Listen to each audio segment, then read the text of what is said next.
What's up, guys? Welcome back to the channel. It's been a couple I guess a couple months since I posted last. Today I'm going to make a video about hot bluing, which I'm going to have to be kind of brief in between with videoing and everything, because I've got the bluing salt bath warming up right now. So I'll show you that and give you a little rundown how everything works out.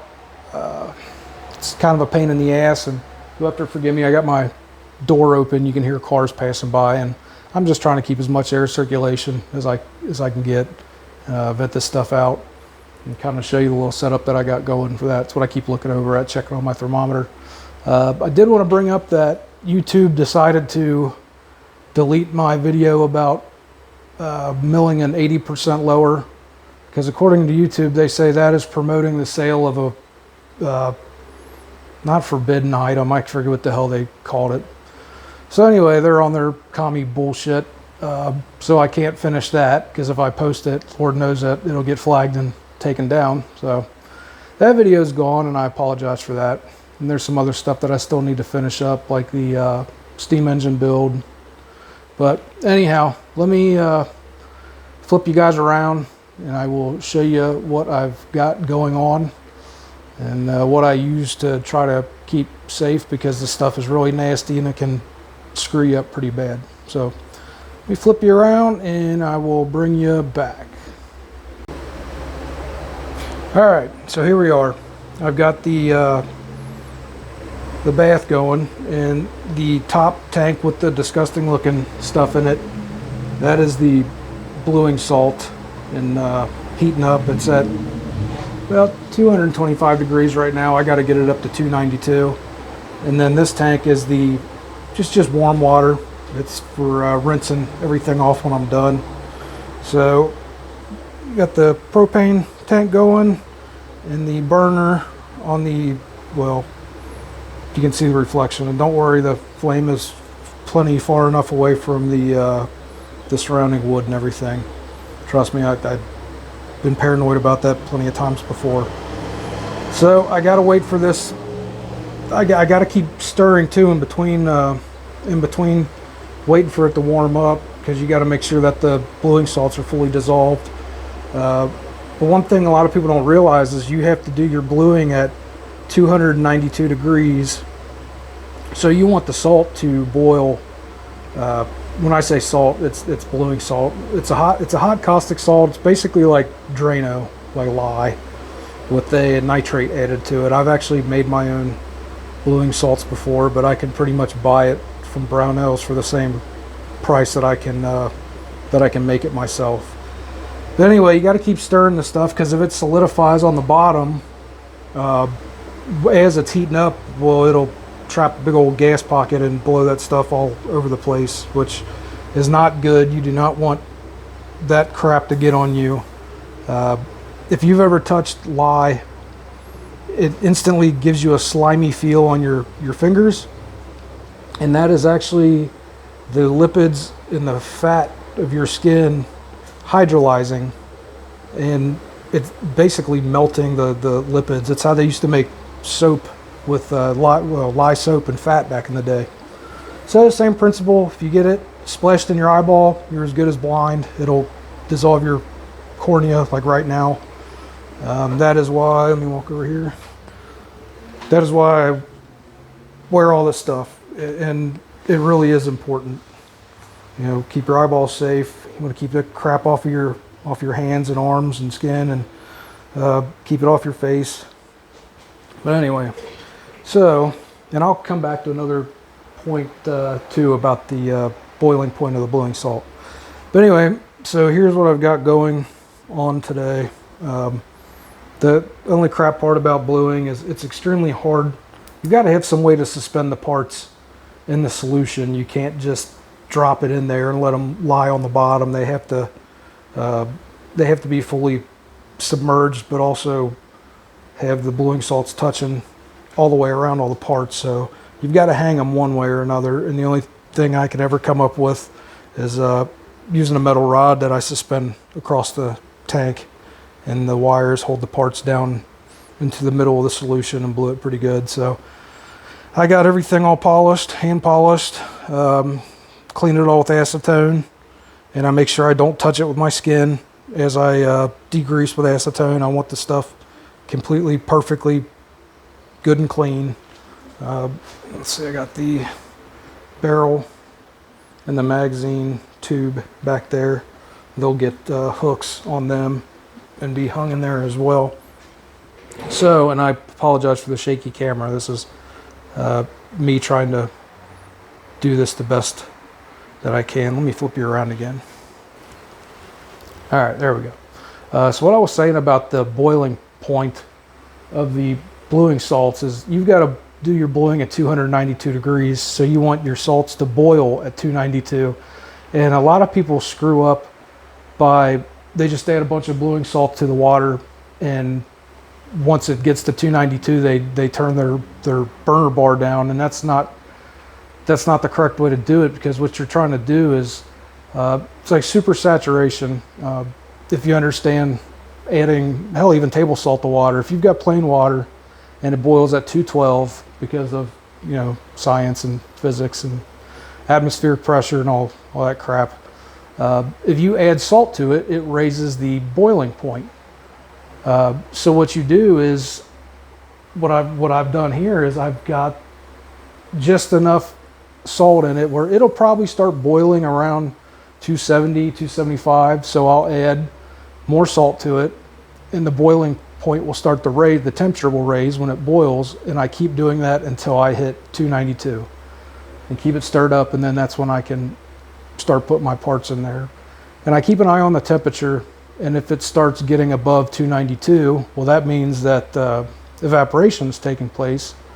And so again, you don't, you know, turn the flame down, you add water, which is kind of scary too, because it even if you add boiling water, it tries to explode in your face, which really sucks because it's so hot. The temperature differential, it flashes the steam, and it's a pain in the ass. You've just got to be real careful. But I got to keep an eye on this. We're starting to get up there. It's not boiling yet, but I got to stir it up, keep it mixed up, and I will bring you guys back when I'm getting ready to put the stuff in there, and you probably see me all suited up and all that. So we'll bring you back here in a little bit. All right, guys, real quick, got you back here. I'm going to show you. This is starting to boil, and let me see what temperature it's at. Yeah, I was right, 270. Oh, damn, I was spot on. So anyway, let me flip this around and show you what it looks like when your salt bath starts to boil, and then you know when to start adding more salt to get up to your 292. So let me flip it around here. So just like you would suspect, you know, boiling, and 270. So, and I'll be careful here since I don't have my long chemical gloves on. You know, just keeping the thing stirred up. And I will, and the temperature will probably start to rise a little bit again because you're redistributing the heat equally. So let's see. Yeah, it rose, whatever. It went up about 5 degrees. So I'll start adding some salts, and then we'll probably get the stuff dipped in there and then bring you back periodically. So let me do that, and I'll bring you guys back. All right, so I'm back, ugly as ever. I finally got the bath up to, I think it's at 290. So you can normally start about 285. Anything lower than that, in the temperature will, or not temperature, the color of the metal would be kind of like a gray, like gunmetal gray. And when you start getting above about 300, you start getting purples and plums, which look goofy. Some people like that. And believe it or not, the old Winchester model, what were they? Winchester model 60? I can't remember now off the top of my head. Model 30s, 60s, I can't remember. They were single barrel break open shotgun. They had a high nickel content, so their receivers always turned out like a plum purple, which was completely typical. There's nothing you can really do about it. Trust me, I made that mistake one time. Polished one, super nice, blued it. Barrel turned out real nice, blue, black. Receiver come out purple. Scared the hell out of me, so I stripped it, repolished it, re-cleaned it, degreased it, blued it again, same deal. And that's when I started researching the things, and I saw from the factory they were that goofy plum purple. But anyhow, yeah, so you've really got to keep the temperature as close to 292 as you can. I mean, you've got a little bit of leeway, but not a whole lot. So let me flip you around real quick and show you. Let me hit the flip around button real quick. So I'm trying not to go in there since I don't have all my safety stuff on, standing outside the doorway. But you can see, I know it looks super hillbilly with the bar hanging across the top, but for the life of me, I cannot figure out any other way to do it. And this seems to work pretty good, so I'll stick with it. But so I got everything in there, some parts hanging over the edge, because some of the smaller stuff, it doesn't matter. As long as it's mostly suspended in the bluing solution, it'll be fine. I got a little basket that holds all the screws and parts and little tiny things, little pins, and it's kind of bobbing around in there. But I also wanted to thank a viewer. I wish I would have looked up his name before I did this, but he was the one who suggested the hot bluing as a video idea. So if you're out there, you're watching this, and you know who you are, thank you. I appreciate it. And I also appreciate, let me flip around again.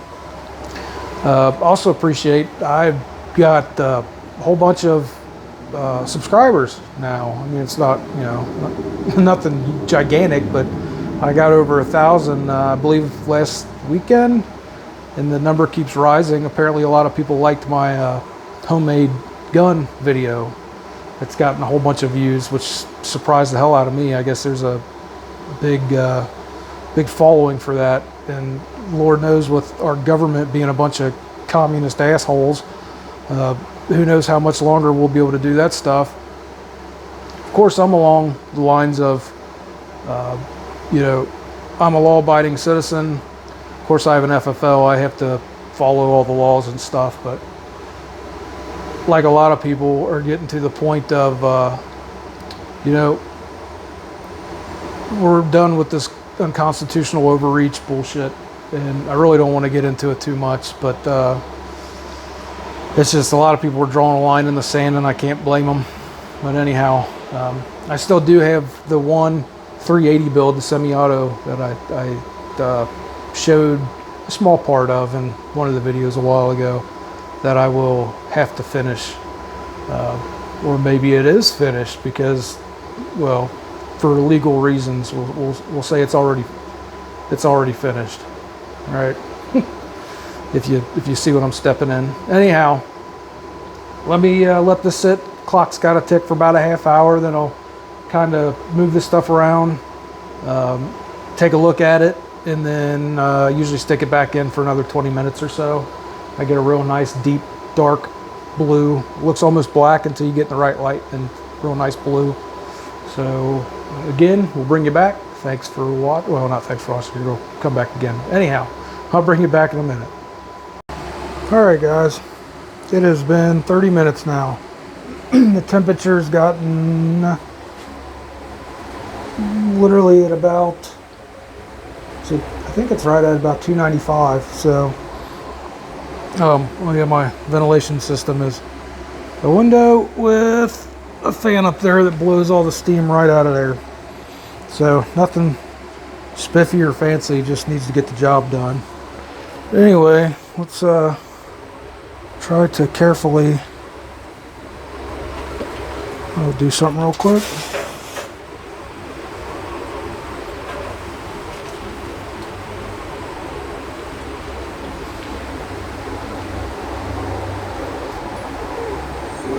It's going to be hard to get it on camera.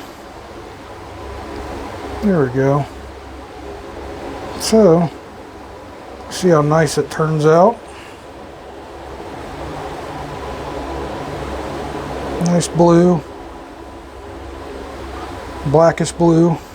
You guys got to remember it looks black until you get it in the proper light. So we'll go ahead and put that right on back in there. Let it dangle. Shoot. All right, there we go. So anyway, I'm going to move that stuff around and kind of check on it, make sure it all looks good.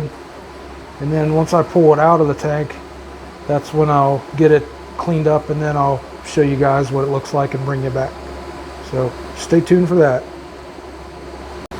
All right, I wanted to bring you guys back real fast. I just pulled all the parts out, and the reason you want to, it's not like coats. It's hard to explain, but you want to pull your parts out of the bluing salt and then put them in the warm / cold water tank. It's just kind of lukewarm.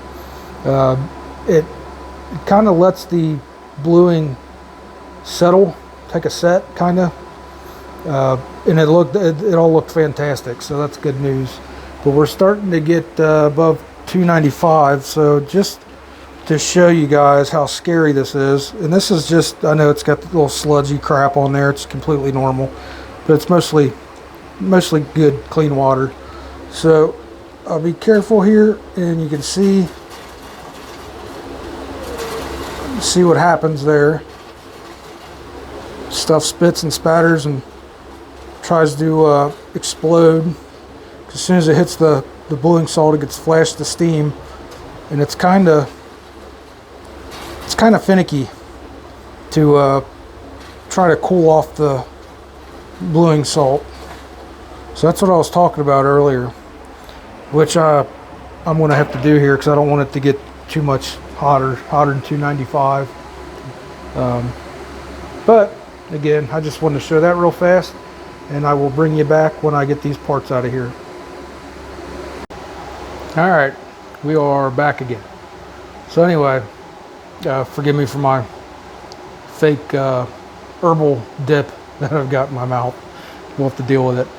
Anyway, so I got all the stuff out of there, and I've got it in front of me, and I will show you how much of a disaster some of this stuff looks like, which is completely normal, don't worry. You try to get the stuff out of the bluing salt tank into the rinse tank as fast as you can because, well, I'll show you. Let me flip you around. So you can see this snotty looking crap that's on there, and that is, it'll come off of there. Anyway, it's just a smudgy film that normally comes off with WD-40, and the reason you use WD is to try to get rid of the water, hence the WD, water displacement. And if you can't get it off with paper towel and WD, and then you use some 4/0 steel wool. So let me get this stuff cleaned up, and then I'll bring you back and let you see what it looks like. All right, guys, we are back again, and I actually just shot this part, but I had a customer walk in right in the middle of my video. Anyhow, got a little gnat flying around here. Everything turned out good except the receiver. Of course, I think I jinxed myself. It looked like it had high nickel content, so it turned out purple and gold, and it is now back in the tank again. So I'm gonna keep the thing in there for a little while until it gets nice and dark and matches everything else, but not a big deal. So I got most of the crap scrubbed off of all the other parts, and got the bluing salts neutralized, and then I will let it soak in some WD overnight as the displace any water, and then make sure it's all nice and clean, and reassemble it and oil it. And yeah, so anyway, let me flip you around and let me show you what at least one of the parts turned out like. No, I don't have to show you everything. So, all right, so this is the slide to the little Smith & Wesson. Try to get it in the light the best I can. Turned out real nice. This was, I bead blasted it, which you can see maybe. Bead blasted the whole slide and then polished out the sides of it. And then obviously blued it. So, turned out real good. And, let's see here. Some other parts, the bolt to the lever gun, 94. Of course, I don't know how well any of this stuff's going to turn out on camera. Still got some oil on there, but turned out real good.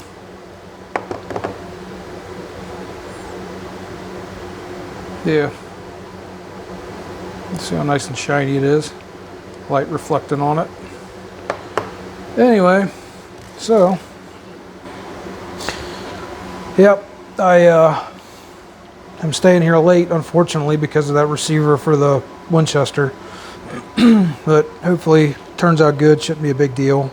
I've had this occur before, and you just got to keep it in longer. Keep taking it out and putting it in the cold water tank, and then let it cool off, and then back to the hot tank, and vice versa, and keep going back and forth. But anyway, so I appreciate you guys watching, and always appreciate new subscribers, and everybody's been really cool. I appreciate that. All the comments are always positive. Not seen any troll comments in a long time, which is much appreciated. Never understood that anyhow. I think I've gone through that before. Same deal. Please like and subscribe if you guys want to see more content from me. And if you've got any questions, just put them down below. I'll try to answer them the best I can. Let's see if you've got any video any video ideas, let me know. Same deal, put them down below. I'll try to do what I can, what I've got time for.